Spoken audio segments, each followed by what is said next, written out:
forged on the gridiron in September. Perfected in the magic of March. For the fans who love the crunch of the pads, prefer a dunk, and expect nothing but the best. It's Bigger Ten. Here's Steve Dace. And greetings. Welcome to this week's episode of Bigger Ten. I'm Steve Dace alongside my co-host, Aaron McIntyre. Good to see you again, brother. How are you? Doing well. How about yourself? I'm doing well. Shamrock Shakes are back. We got into double figures of temps here in central Iowa today. It feels like spring is just around the corner all of a sudden. It's true. It's true. It's nicer here than it is in friggin' Texas. Yep. Right? I'm good with that. And March Madness is just around the corner as well. In fact, as we are taping this today, now this will be a bi-weekly episode this week. We will come back in 2 weeks, but 25 days from today is Selection Sunday. It's coming down the pike. And Aaron, on Saturday, the NCAA Tournament Selection Committee, they started this tradition a few years ago. I think it was in response to seeing how much interest there was each week in the college football playoff pairings. So 1 month out from Selection Sunday now, they do this every year. They meet, and then, hey, if today were Selection Sunday, these would be the Sweet 16 seeds. And so we got to look at these last Saturday. And here's what the committee came up with. Now, this year, because we're not playing any regions. Everything's in Indianapolis or Indiana. Right now, they're just being called regions 1, 2, 3, and 4. If I had to guess, they'll bear some corporate sponsors' names when we get to Selection Sunday. But wouldn't it be cool if it was like the Wooden region, the Rupp region, the Naismith region? Wouldn't that be kind of cool if they did that? Instead, we're going to get the Mr. Clean region and the Libman cleaner. Yes. So instead, this year, they're just going to do all of this on a strict S-curve. No pods or anything. And that means, for example, when you put those seedings back up there, the way the S-curve works is, since Ohio State would be the lowest rated number 1 seed, they would get the highest rated number 2 seed. And then they would get the lowest rated number 3 seed. And they just go through the curve like that to have as much of a balanced bracket as possible. A few days before this came out, we projected on our Bigger 10 Twitter account what we thought the Sweet 16 seeds would be. We only got one wrong. They had Missouri in there, who just lost their third in a row. We had Wisconsin instead, but they got Texas Tech lower than we do. Other than that, this is very similar to what we put out on a week ago Thursday over at the Bigger 10 Twitter feed, including 7 of the top 8 seeds. We had Texas Tech in Houston essentially swapped. But what are your thoughts here of 2 Big Ten teams right now, if the season ended today, would have number 1 seeds, and you're not far off from a third Big Ten team being in that territory as well? Yeah, I think everybody's pretty much where they deserve to be in this Sweet 16 or Top 16 preview, as they're calling it. I think everybody's where they deserve to be. Couple of observations. West Virginia, I mean, they've had a solid season. It's been up and down. They've, of course, had a pretty difficult schedule as well. So I'm surprised, I guess, to see them that high. That's about the only thing, and that's a very, very mild surprise for me. As far as Big Ten-centric storylines go, Illinois is where they need to be. Ohio State and Michigan, I mean, Chris Holtmann, Juwan Howard, if these hold, my goodness, how are you going to choose the coach of the year in the Big Ten? I still think it's probably going to go to Juwan Howard, but that's quite an accomplishment, and you would expect no less from the Big Ten. Well, I think Chris Holtmann, I've said this many times on this program, I think he's a hell of a basketball coach. In some respects, I think he's kind of the Big Ten's new John Beilein. He has so far not recruited anywhere near the level of where Thad Matta was, but his ability to put a team together. The last couple of years, they were not great offensively. They would guard you all the way to the parking lot, though, and they were more than relevant and competitive in the league. This year, they have a team where defense can be optional because they've got so many different offensive weapons. And when you're that versatile, I mean, you're just a hell of a basketball coach. And then you mentioned Juwan Howard. If you look at Seth Davis over The Athletic has something out today about how so many of these guys, when they get hired back at the alma mater, Patrick Ewing, Chris Mullen, Penny Hardaway now, and how they have not been successful or even failed. And he points out that a lot of these guys, I think, don't know the amount of hours it really takes. And it recruiting takes, but then also culture building takes. You're dealing with young men here. They need an older brother, a father figure. Yep. And he said that he thought the time that Juwan Howard spent grinding away as an assistant coach in the Miami Heat organization, where if you're familiar with the NBA, that's Eric Spoelstra, that's Pat Riley. I mean, that's a coaching clinic there. You're going to learn to coach. You're not just going to be, hey, I'm a popular former player, come play for me, roll the balls out, and let's see if we score more than the other team. Yep. And so he came up through a bit of a dirt road despite his fame and fortune, but he came up through the bit of a dirt road as a coach that better prepared him for the grind. But I think there's another advantage, though, that he has, too. As great of a job as he has done, the strength of the program he inherited from a culture standpoint compared to what all those other guys, they came to their alma maters when they were at, death's door.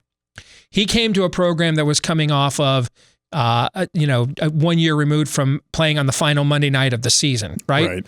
And so the culture was already there, but just how quickly he's adapted that, changed it. And what surprises me too, watching him, is I know there's this perception that, he's got Phil Martelli and these other guys and they do all the coaching. Dude, he's up all game, working the officials. He's calling every offensive set. This idea that he's just some kind of passive guy, we knew he could recruit, but he's actually coaching that team. So these guys are two totally different guys in terms of their backgrounds and personalities, but they've both done a hell of a job. Now let's go to the guy that I think a lot of people would say has been the best Big Ten coach over the last 20 years, and that's Tom Izzo. It looks like he is poised right now. Ken Palm is saying they're going to lose every game the rest of the season at Michigan State. This would be the first time in his career that Tom Izzo has finished under 500, if that were to occur, or if they were even to approach that. This was preseason number 6 in the AP poll, something like that? What's gone wrong here? I have a theory, but because I'm the Michigan fan. Now, I'll say this, though. I'm not anti-Izzo. Years and years and years ago, I was supposed to interview Tom Izzo on my radio program when I did Sports Talk Radio. And then my daughter was born. He actually sent me a card. I'm not anti-Tom Izzo, but I am a Michigan fan. So let me offer up my hypothesis here, and then you tell me if I'm going too far. Sure. All right? But go back a few years ago when they had Jaren Jackson on that team, Miles Bridges on that team, and everybody thought they were going to blow everybody away. They lose that game to Syracuse at the Palace in virtually a home game in the second round of the NCAA tournament because Jaren Jackson's on the bench. Basically, he doesn't know how to coach this guy. He doesn't know how to keep him in line. And if you watch early Tom Izzo, you can go on YouTube and watch the 2000 National Championship game right now if you want. Is he fired up? Yes. But anywhere near the meltdown level antics we see today? No, not even close. And I just wonder, as he's gone further and further into Bob Knight territory, but like Bob Knight at the end of his Indiana reign, not like in the middle of it. As he's gone further and further down that road, let's look at who are the top programs in the country right now. Players change, culture changes. Who is the team coached by the fiery, firebrand, Gene Katie-like coach who is considered a top program right now? I can't think of one. I'm sure there's going to be one I'm going to miss. But I can't think of anybody with a top program who coaches like that. That's number one. I just wonder if, and this happens to anybody when you do something for a long time, things evolve, and it's hard to evolve along with them, right? Time doesn't wait for anybody. The other thing, and I wonder if the only reason we haven't seen this sooner is Cassius Clay maybe hid this for the last few years because he really was, like they like to say, he had an old man's game, and he was old school, and he was such a great player at the same time that maybe he masked a lot of this. But you take him away now, and they don't have a point guard. If you don't have a point guard in today's college basketball, you're not any good, Aaron. But culturally, I just wonder if, they just had a big decommitment. One of their top recruits, a 5-star, just decommitted the other day too. I wonder if culturally that thing may have peaked. What are your thoughts? Yeah, it's always hard to say. That's an interesting hypothesis. I've always I don't know. I'm not trying to blow up or blow off kind of your main contention, but I've not really seen the difference so much that you have pointed out about Tom Izzo from a few years ago to now in terms of the fieriness. I do believe, though, you're onto something with the evolving of the game. The game does evolve. Tom Izzo, Michigan State, next sentence, something, slapping the wood, slapping the hardwood as if to play defense really, really hard. Defense is important. Texas Tech showed that a couple of years ago. They went all the way to the national championship game playing really, really, really, really good defense, or at least that's what they were known for anyway. Defense is still really, really important, but you have to be able to have guys who can who can play multiple positions and make multiple shots as well. And I don't know. I think it really probably just is as simple as they don't have a point guard right now. What I saw watching the Iowa game against Michigan State the other day was, oh crap, they're like 15 for 15 from three. We're already out of this game. They got mentally down a little bit, and that could be inexperience. It could just be throw another shrimp on the Barbie. This is a lost season. We were out for how many weeks? It could be the culture thing that you talked about as well. But I think it's more likely that on offense they're just helpless right now. They look like what Iowa would look like without guys that can hit it from out top, and Luka Garza, who makes ridiculous shots close to the basket look easy. I think I'm about 65% that's just as simple as it is. But what I saw the other day was a team that got mentally beat down against Iowa, and then they lost by 10 points again against Purdue. So I would say maybe pump the brakes on that for now, but we'll see. To me, when I look at the way they line you up, they have one point guard that can run an offense, that can keep the ball moving and properly space the team, and that's Foster Loyer. The problem is he can't guard a scholarship player at this level. Yeah. And is that bad? That's bad. It's bad. It's a little bit like having a spread offense in football when you have two quarterbacks. One can throw and one can run, but the other can't do what the other can do. Well, then you don't have a spread offense. So you're playing with one hand tied behind your back, right?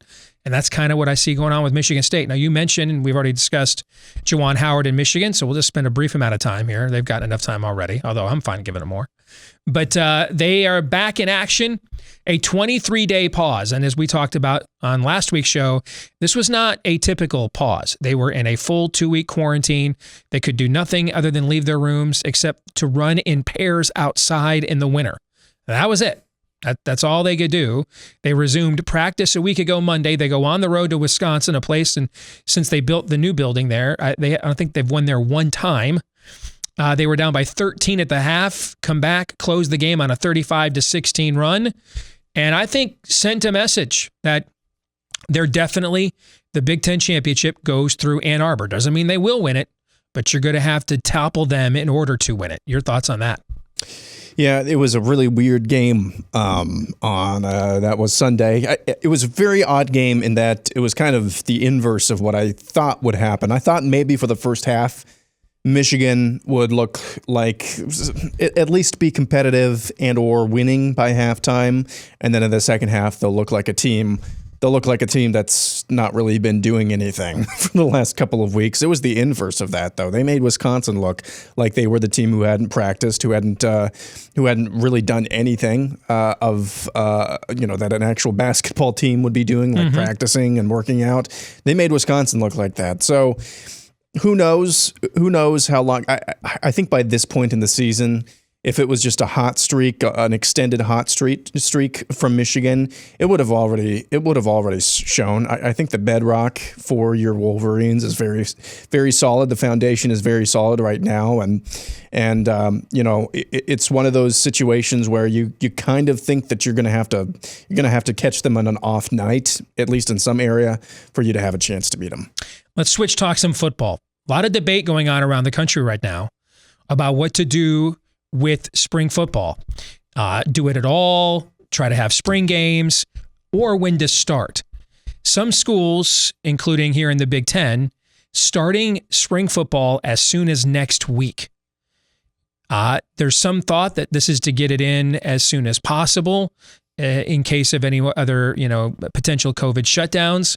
Others, hey, if I've got a new coach, and then last season we had no off season, I want to get these guys in right now as soon as I possibly can, rather than having any more of a layoff. What are your thoughts on this, Aaron? I would say probably the sooner the better.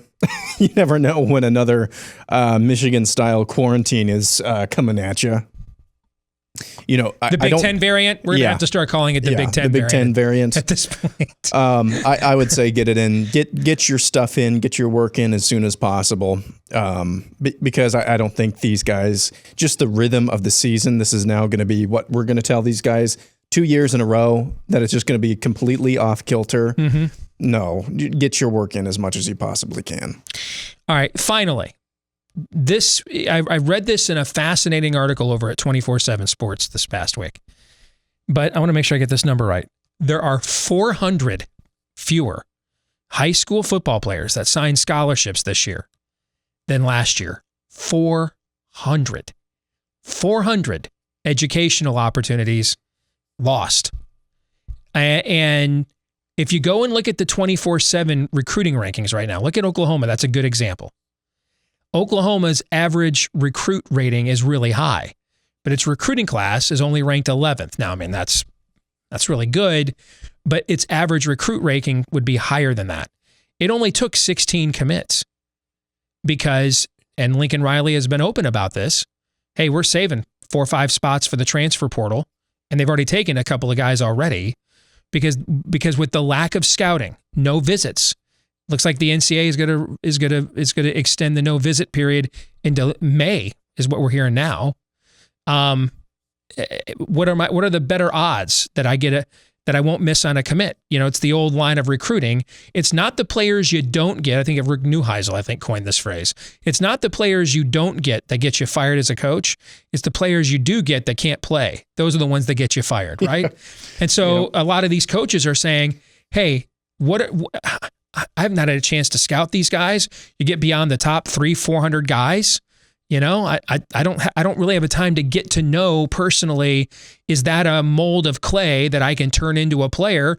So let me go get a guy that's already spent 1, 2, 3, 4 years in a FBS program being developed physically, and then I can just adjust him to what we do. But COVID has cost 400 young men football scholarships this year. What are your thoughts on that, Aaron? So 400, the 400 number. That is really, really bad. That's really bad.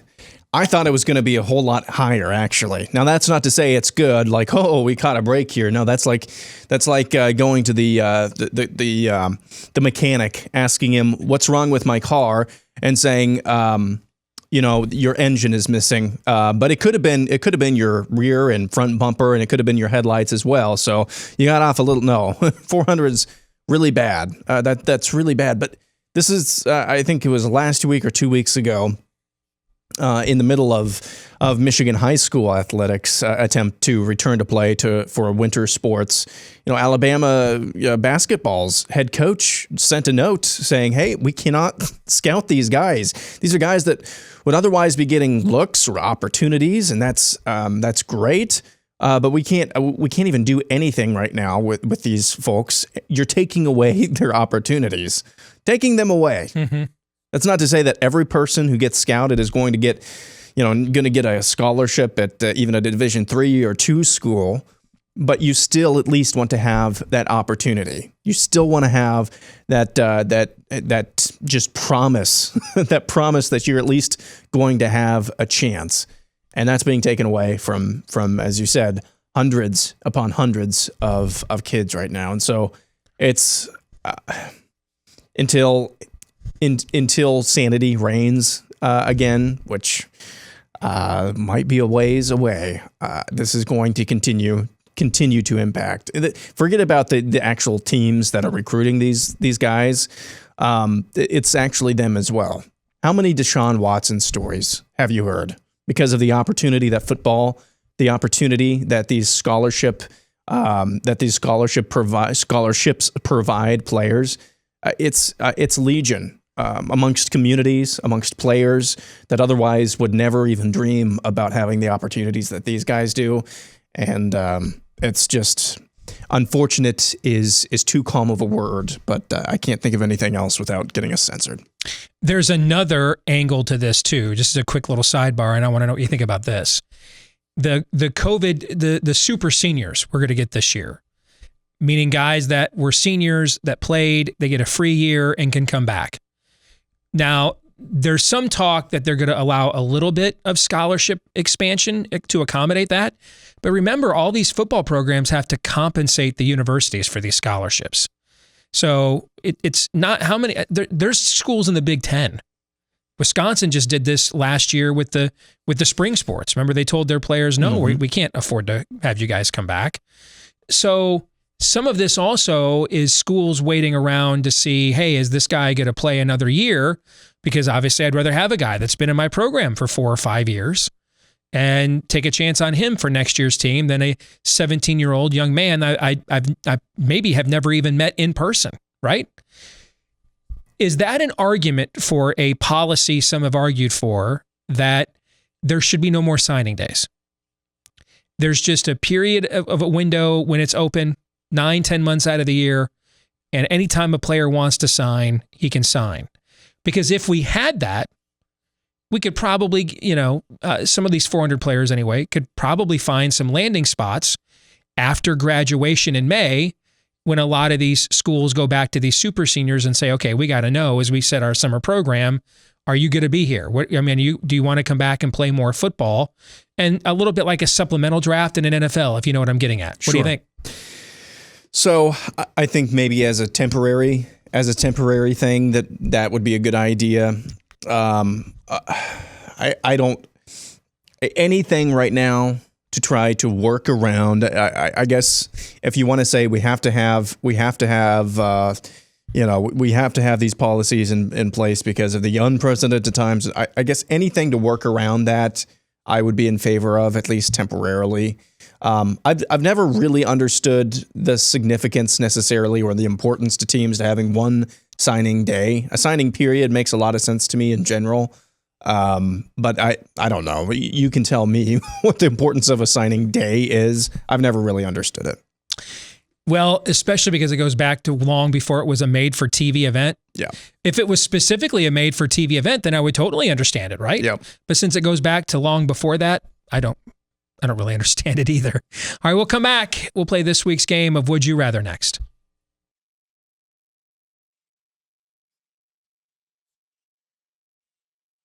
Time to play this week's game of Bigger 10, Would You Rather, and Aaron. Would you rather take your chances in the transfer portals on players with college film or high school players who may not have even had a season last year if you were a college football coach? So this is the very issue we were just discussing, right? Now your opportunity to take a position. If you were a coach, your job's on the line. What would you do? Transfer portal. I mean, it sucks for the kids. It does. Yeah. It does. I mean, it really does. I got mouths to feed. I got assistant coaches with mouths to feed, right? Yeah. Yeah. So transfer portal all the way. I mean, your goal, your job as a coach is to put together winning football programs. That's your job as a coach. And then, hopefully to develop young men as well. That comes naturally. That should come or flow naturally just out of the nature of the sport of football. But you're there to win games, and you got to find guys that are going to give you the best chance to do that. And taking high school players with basically no film from the last years is not going to do that. Up next, this one's for you. Would you rather watch FCS football this weekend or Summit League basketball? I think I'd rather watch Summit League basketball. Really? Yeah. I'm just such a compartmentalizer right now that I'm okay. I'm like done with football right now. I'm totally in on college basketball. The handicapping picks and the Patreon page have been hot. And I've done a few Summit League games, so I'm paying attention to that league. Oral Roberts overs, by the way. But very nice. Did you like that? Who's the degenerate here? Yeah. Hey, listen, if Oral Roberts doesn't hit the over Tuesday night, God's calling me home. Sorry, bad joke. But I've lost my train of thought. Okay, so here's the thing though. The next day after the NCAA championship game, you're Jones in football. Dude, I'm like, when does football start? I'm so in. But right now, I love college hoops. It's compelling.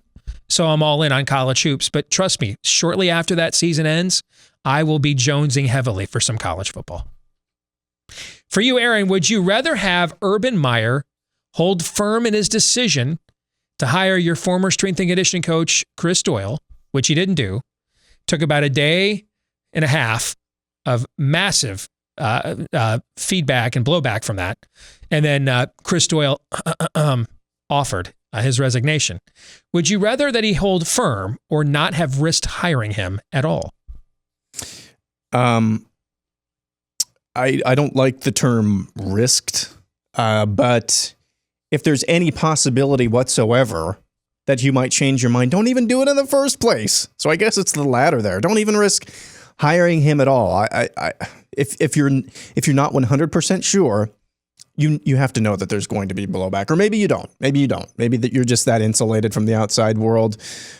You have to know that there's going to be blowback to that. So don't even hire him in the first place if you're not willing to withstand the 24, 48 hours of that. I will tell you that I think that is a bad omen for him as an NFL coach. It's because of what you just said. It's the idea that I can come in here and run this as a college program and I'm the czar, totally in charge, but I get any blowback and then suddenly I'm not. You can't let the players think you're that weak or unprepared. So now if this is a lesson learned and he's a fast learner, then he'll be a better coach from this, but it's not a good first step, that's for sure. This one is for you. Would you rather be Iowa or Wisconsin basketball right now? See, I think Iowa just has a deficiency. Like, I don't think there's anything wrong in the Iowa locker room or anything of that nature. I think Iowa just is an easy team to scout in that their strengths, they have a few strengths that are as strong as any team in college basketball has. And then outside of those strengths, which on a given night makes them capable of literally beating any team in America. But then outside of those strengths, they have a couple of identifiable weaknesses. They don't score easily off the bounce, and they don't really care most possessions about defense. Wisconsin, to me, there's something not right there. And I go back to the game against Indiana. They ended up beating them at home. But I remember that game when Micah Potter got benched. And Dan Dockich made the point on ESPN about how much he was running his mouth at the coaches. That's why he got benched. And Dockich said, hey, man, you play at a program like a Wisconsin that's got the tradition this school has. You know, shut your mouth more and shut your mouth more and nod your head more often. You know what I'm saying? Just listen to your coaches. And when we played them last Sunday, both of their centers, Nate Reavers and Micah Potter, combined for 0 rebounds, Aaron. 0. They're centers. They're centers. Have you ever seen that in a Big Ten game in your life? No. I never have. Like ever. Let alone in a program at the stature of a Wisconsin. See, I wonder if internally there something's not right. So I would rather coach. I'd rather be Iowa right now. Understood. We'll come back, wrap things up. Our feedback of the week, Twitter poll results next. This week's Twitter poll results, we asked you, the selection committee's preview bracketology just released. had not one, but two Big Ten teams with number one seeds. Will two Big Ten teams end up with number one seeds come Selection Sunday? Only 35.7% of you said yes. 64.3% of you said no. I actually think these results should be inverted. Exactly. There's a lot higher chance than 35. You now, it might not be the two teams that are number one seeds right now. Yeah, it might not be 64%, but there's a much higher, significantly higher chance than 35.7% that there's going to be two number ones. Given the margin of our league, is it possible Michigan goes from the highest rated seed to a number two seed in 2 weeks? Yeah. But also, given how good those top four teams are, I think it's far more likely that we're still going to end up with two of them as number one seeds, just depending on which two, than only one of them as a number one seed. But that's why they play the games. This week's feedback of the week. Zach Darrow wants to know, do I still think Oregon is going to beat Ohio State? So when we did my gun to the head, don't hold me to it. Based on what we know of the rosters right now and the early schedule release, what do we have projected? I had Ohio State with one loss at home early in the year to Oregon. I said, don't hold me to it. So, of course, right away, Aaron, what does somebody do? Hold you to it. Hold me to it, yes. Well, this news is, this question's in response to, frankly, some stunning news last week. Tyler Shuck, the starting quarterback for Oregon, entered the transfer portal. Not every day. The guy who is the returning starting quarterback for a Power 5 reigning conference champion, preseason top 10 team says, I'm taking my talents to some other South Beach or someplace else. So no, given what we know about the quarterback situation at Oregon right now, I would not do that. But that was some stunning news. I mean, I could think of a few teams in our league wouldn't mind the starting quarterback on the reigning Pac-12 champions stepping in, taking that spot, right? Yeah. No, I mean, this is going to be Put Tyler Shuck on Penn State. How does their season complexion change? Exactly. Yeah. So there you go. All right, that'll do it for this week's episode of Bigger Ten. Don't forget to follow us on Twitter all week long. Actually, the next 2 weeks, we have next week off. So the next 2 weeks, follow us on Twitter at Bigger Ten. Like, rate, subscribe, share, 5-star review, comment, whichever the case may be. YouTube, iTunes, Stitcher, Google Play, however you watch, listen, access Bigger Ten. Please keep doing those things to share with others so we can reach more and more Big Ten fans just like you. For Aaron McIntyre, I'm Steve Dace. Until the next time, right here on Bigger Ten.